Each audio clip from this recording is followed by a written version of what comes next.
আসসালামু আলাইকুম। আজকে আমাদের আলোচনার বিষয় হচ্ছে ক্যাপাসিটর।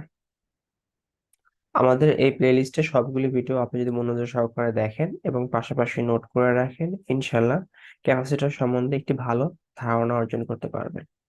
তো চলুন শুরু করা যাক।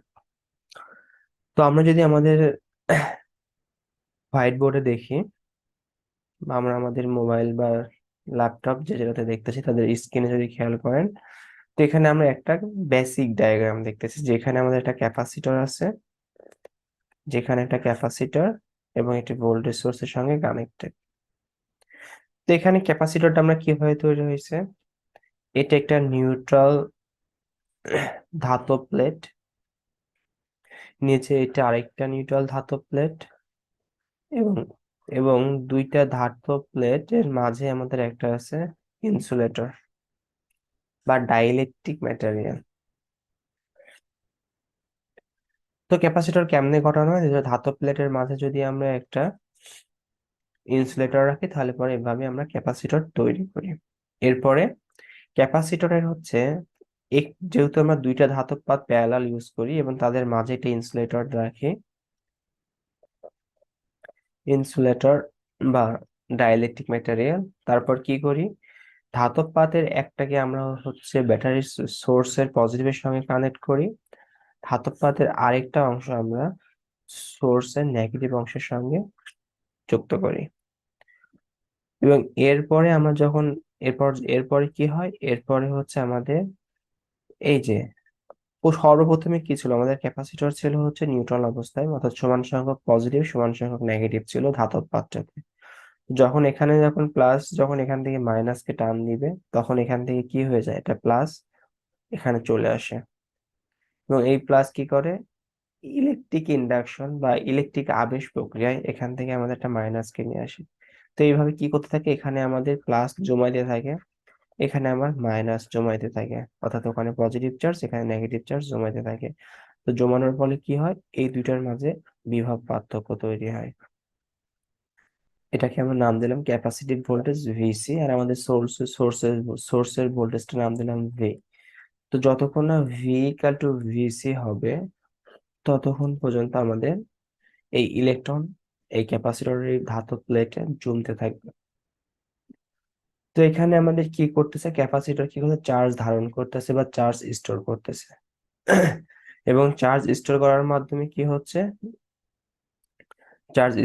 মাধ্যমে এখানে হচ্ছে শক্তি সঞ্চয় হচ্ছে বা বিভব শক্তি সঞ্চয় করতেছে। এটাই আমাদের ক্যাপাসিটিভ ভোল্টেজ ভিসি।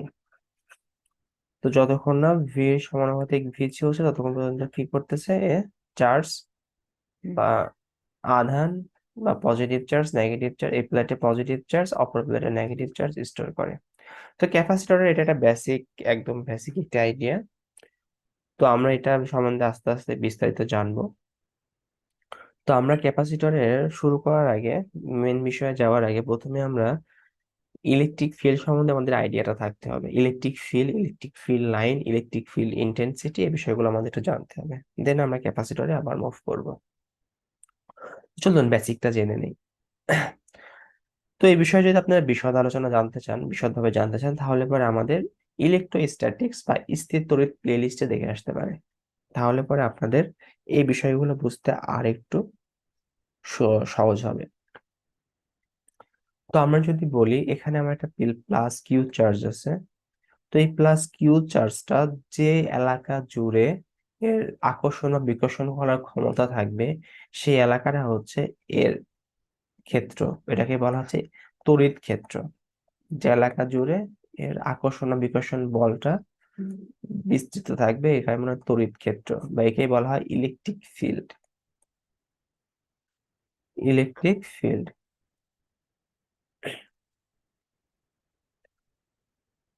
তো এখানে আমরা কি বলতেছি, ইলেকট্রিক ফিল্ড। তো এই ইলেকট্রিক ফিল্ডের মধ্যে কি থাকে, তড়িৎ বলরেখা থাকে। এই তড়িৎ বলরেখাগুলোর নাম কি, ইলেকট্রিক ফিল্ড লাইন। তার মানে আমাদের এই বলরেখাগুলোর নাম হচ্ছে ইলেকট্রিক ফিল্ড লাইন।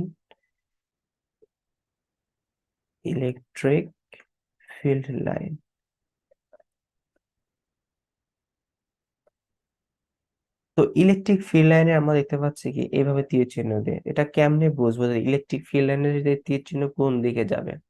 তো এটা যদি আমরা বুঝতে চাই তাহলে পর আমাদের কি করতে হয়, ওই তড়িৎ ক্ষেত্রের মধ্যে আমাদের পরক চার্জ বসাইতে হয়, পরক চার্জ বা টেস্ট চার্জ। টেস্ট চার্জের ভ্যালু কত? +1। এখন এই টেস্ট চার্জের যদি আমরা +1 নেই কেন, এটা থামবো, এটা আমাদের বিজ্ঞানীরা বলে গেছে তাই আমরা নেই, এই আর কি। তবে যদি এখন এখানে একটা +1 চার্জ যদি বসাই, তো এই প্লাসে বিকর্ষণ করে একে কি করবে, বাইরের দিকে বাড়ানোর চেষ্টা করবে। তার মানে এটা তড়িৎ রেখা বাইরে হবে। এখানে একটা প্লাস চার্জ বসাই, তো এই তড়িৎ রেখা আমরা কিভাবে ড্র করব? ওই ক্ষেত্রের মধ্যে কোন একটা চার্জের ক্ষেত্রের মধ্যে আমরা একটা পরোক্ষ চার্জ বা টেস্ট চার্জ বসাবো। টেস্ট চার্জ কি? এটা +1 পরিমাণে একটা চার্জ। এটা কিন্তু এই বস্তুর উপর কোনো প্রভাব ফেলবে না, জাস্ট এখানে যখন রাখবো তখন কি হবে, আশেপাশে অবস্থানের কারণে এখানে এর উপর একটা বল অনুভূত হবে, বাট এই প্লাস চার্জটা এই তড়িৎ ক্ষেত্রে কোনো ইফেক্ট ফেলতে পারবে না। তো এইভাবে আমরা কি করলাম, তড়িৎ ক্ষেত্র এভাবে আমরা ড্র করলাম। আচ্ছা, তড়িৎ ক্ষেত্র কি এই তড়িৎ বক্ররেখা কি ভিতরের দিকে হতে পারে? হ্যাঁ, হতে পারে। কিভাবে হতে পারে আমরা সেটা একটু দেখি। এখানে আমাদের একটা q পরিমাণ চার্জ আছে। তো এই q পরিমাণ চার্জ কি করবে, তাহলে q পরিমাণ চার্জের এলাকা এটা। এখন এখানে যদি আমরা +1 চার্জ নিয়ে আসি, তাহলে এই +1 চার্জ কি করবে, এই প্লাস মাইনাস আকর্ষণ করে নিচের দিকে আসবে। তখন আমরা তাহলে পরে কি, যদি আমাদের চার্জ মানে ওই তড়িৎ ক্ষেত্র যদি এটা নেগেটিভ চার্জের হয়, তাহলে পরে কি করবে, ভিতরে নিচের দিকে আকর্ষণ করবে। আর যদি এটা প্লাস চার্জ হয় তাহলে কি করবে, ও বাইরের দিকে বিকর্ষণ করবে। তো আশা করি ইলেকট্রিক ফিল্ড লাইন দুই ধরনের হওয়া সম্ভব, দুইটা জিনিস আশা করি ক্লিয়ার। তাহলে আমরা ইলেকট্রিক ফিল্ড কি বুঝলাম, ইলেকট্রিক ফিল্ড লাইন কি বুঝলাম, ইলেকট্রিক ফ্লাক্স লাইন কখন বাইরের দিকে যাবে, ইলেকট্রিক ফ্লাক্স লাইন কখন ভিতরের দিকে আসবে, সেটা আমরা জানলাম।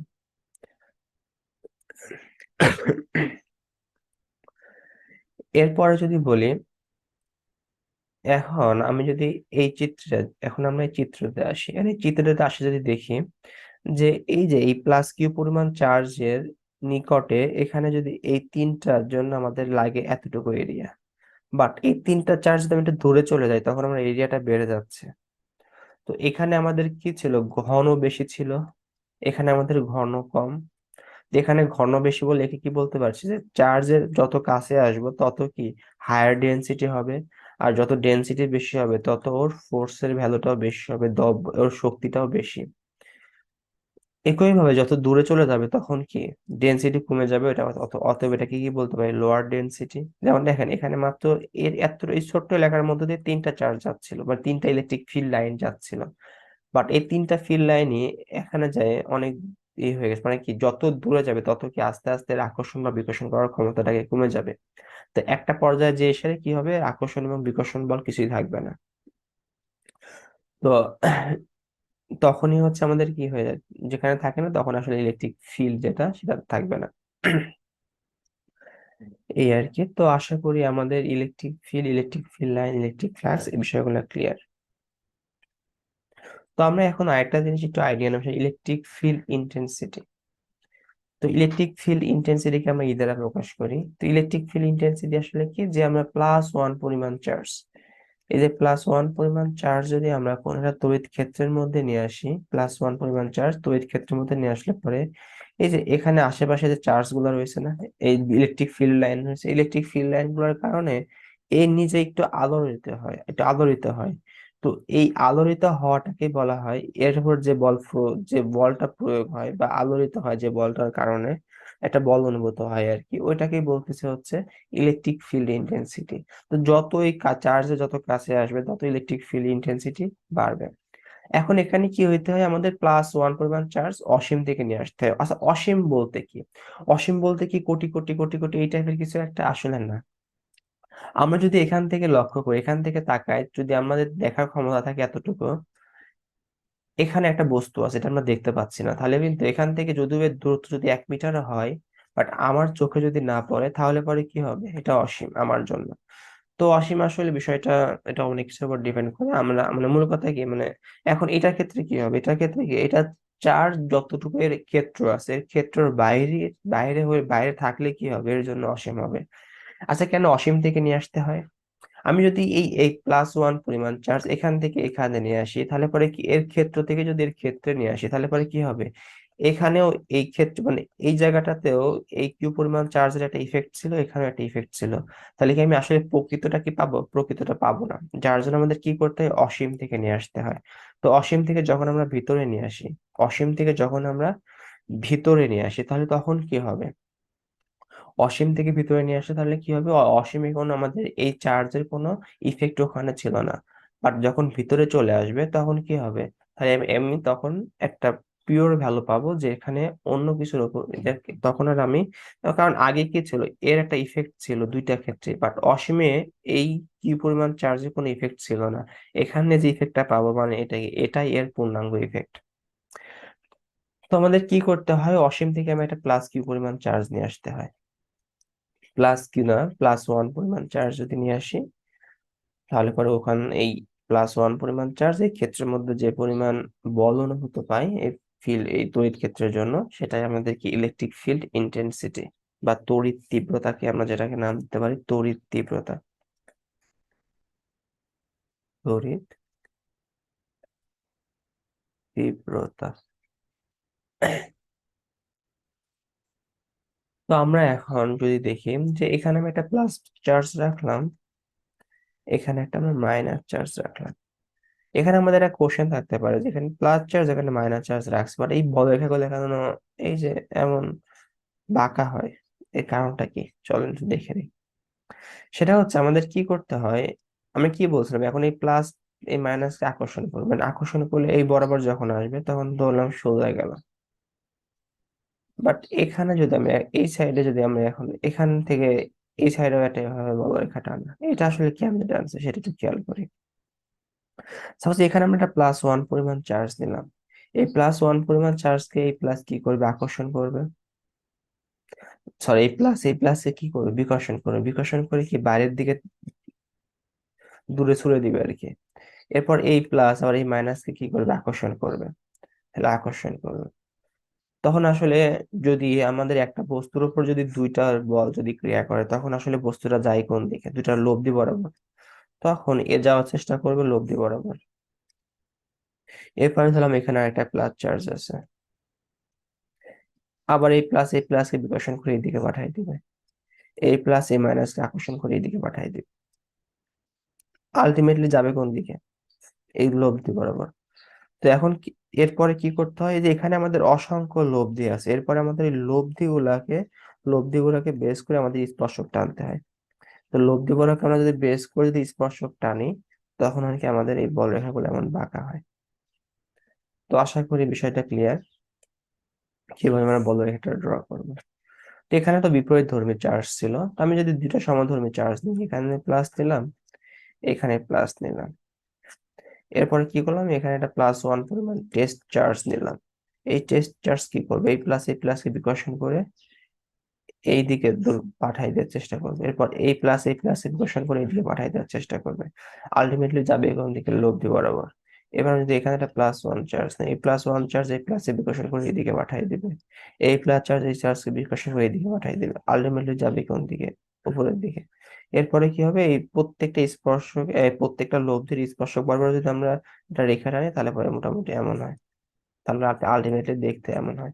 তো আশা করি এই বলরেখাগুলো কেন এমন দেখতে হয়েছে বিষয়গুলো ক্লিয়ার। তাই প্লাস মাইনাস থাকলে পরে বলরেখাগুলো এইভাবে বিস্তৃত হয়, আর সমজাতীয় চার্জ হলে পরে বলরেখাগুলো এইভাবে বিস্তৃত হয়। তো আশা করি এই বলরেখা কনসেপ্টটা ক্লিয়ার। এরপর আমরা আসি হচ্ছে ফোর্স বের করব, যে determining the force on unit charge from আর্মিটার। এখানে যেটা বলতেছে সেটা হচ্ছে, আমি এখানে একটা +1 পরিমাণ চার্জ আছে, এখানে আমাদের প্লাস কিউ পরিমাণ চার্জ আছে, ঠিক আছে? প্লাস কিউ পরিমাণ একটা চার্জ, এটাকে আমাদের কোথায়? এটা ক্ষেত্রে। প্লাস কিউ পরিমাণ চার্জ কি একটা, এটা কি? এটা ক্ষেত্র। তো এখন আমি কি করলাম? অসীম থেকে আমি একটা প্লাস কিউ পরিমাণ +1 চার্জ মানে 1 কুলম্ব চার্জ, +1 কুলম্ব একটা চার্জ নিয়ে আসলাম। তাহলে এখানে আমি 1 কুলম্ব চার্জ নিয়ে আসি, তাহলে পরে কি হবে? এই প্লাসকে বিকর্ষণ করে দূরে সরে দেওয়ার চেষ্টা করবে, দূরে দূরে ত্রিয়ে দেওয়ার চেষ্টা করবে। এখন এই দুটার মাঝে দূরত্ব আছে আর, তাহলে এই দুটার মধ্যে আমরা যদি কুলম্বস ল ইউজ করি, তাহলে কুলম্বস লতে আমরা কি শিখছি? অবশ্যই এই দুইটা কি বিন্দু চার্জ। আর আমাদের কুলম্বস ল কোথায় ইউজ করতে পারবো, যেখানে বিন্দু চার্জ শুধুমাত্র সেখানে। তাহলে এখানে আমাদের এফ ইকুয়াল টু আমরা কি বল, সূত্র জানি কি, কুলম্বস ল ক্ষেত্রে ফোর্সের সূত্র জানি কি, k into Q1 Q2 divided by r square. কেটা কি, এটা কনস্ট্যান্ট ভ্যালু, কে এর ভ্যালু কত জানি আমরা, 1/4 পাই এপসিলন। যখন যে মাধ্যম নিবে তখন সে মাধ্যমের আমরা এপসিলনের ভ্যালুটা নিব। তো আমরা এখন এখানে আসি, এখানে আমি কেটা রাখলাম। এখানে Q1 বলতে আমাদের কিউ চার্জটা বোঝাচ্ছে, আর এখানে আমাদের Q2 বলতে আমাদের বোঝাচ্ছে 1 coulomb charge. 1 coulomb charge divided by দূরত্বের স্কোয়ার। আমাদের ফোর্স ইকুয়াল টু হলো হচ্ছে K কিউ আর স্কোয়ার। তো এটা আমরা ফোর্স বের করলাম, এরপর আমরা বের করি হচ্ছে ইলেকট্রিক ফিল্ড ইন্টেন্সিটি। তো ইলেকট্রিক ফিল্ড ইন্টেন্সিটির সংজ্ঞা আমরা কি জানি, আমরা এখানে একটা কি আছে, প্লাস কিউ পরিমাণ চার্জ আছে। এই প্লাস কিউ চার্জের মধ্যে আমি কি করব, একটা +1 চার্জকে নিয়ে আসবো। নিয়ে আসার পরে এই +1 চার্জ কি পরিমাণ বল অনুভূত হয় পরে আর কি, সেটাই কি হবে, সেটাই হচ্ছে ওর ইলেকট্রিক ফিল্ড ইন্টেন্সিটি হবে। তো তাহলে আমরা কি করতে, তাহলে electric field intensity equal to কি হবে, সাধারণত যে এই কুলম্বস ল দিয়ে আমরা ইউজ করি আর কি, সেটা হচ্ছে আমাদের এখানে কে কনস্ট্যান্ট, Q1 এর ভ্যালু কিউ, এখানে আমাদের কি পরিমাণ চার্জ নিয়ে আসছে, এই যে আমরা এখানে এফ দিলাম, এফ ইকুয়াল টু কি হবে, আমরা ফোর্স বের করব, বাট কার ফোর্স, ইলেকট্রিক ফিল্ড ইন্টেন্সিটি। আর ইলেকট্রিক ফিল্ড ইন্টেন্সিটি যে কথা, এই ক্ষেত্রে ফোর্স একই কথা, কারণ কি +1 পরিমাণ চার্জ। আমি যদি এখন এখানে যদি বিষয়টা যদি ক্লিয়ার করি, তাহলে পরে এখানে আমাদের কিউ ইন্টু, এখানে আমরা কি পরিমাণ চার্জ নিয়ে আসছি, +1 পরিমাণ চার্জ তো নিয়ে আসছি, আর স্কোয়ার। তো এটাই আমাদের আসলে ইলেকট্রিক ফিল্ড ইন্টেন্সিটি। তাহলে K কিউ/R স্কোয়ার, দুইটাই কিন্তু আমাদের সমান হচ্ছে, ইলেকট্রিক ফিল্ড ইন্টেন্সিটি এবং ফোর্স। যেহেতু আমি এখানে অপর চার্জটা কি +1 চার্জ, আর +1 চার্জ থাকলে পরে এটা কি হয়ে যায়, ইলেকট্রিক ফিল্ড ইন্টেন্সিটি। আমরা আরেকটা জিনিস কি জানি, যে প্লাস কিউ পরিমাণ চার্জ আনতে আমাদের লাগে হচ্ছে এফ পরিমাণ বল।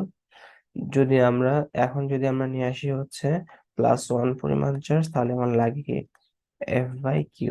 আর এই +1 পরিমাণ চার্জ আনাকে কি বল, ইলেকট্রিক ফিল্ড ইন্টেন্সিটি, লিখতে পারি E ইকাল টু F/Q।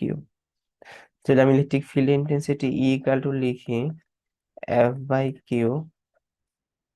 তাহলে আমি কি করি, এখানে আমি যদি এটা কিউ পরিমাণ চার্জ, +1 না লিখে আমি লিখলাম প্লাস কিউ পরিমাণ চার্জ, তাহলে কি হবে আলটিমেটলি, যে কে Q1 Q, আমি এখানে কিউ পরিমাণ চার্জ নিয়ে আসছি, ডিভাইড বাই আর স্কোয়ার।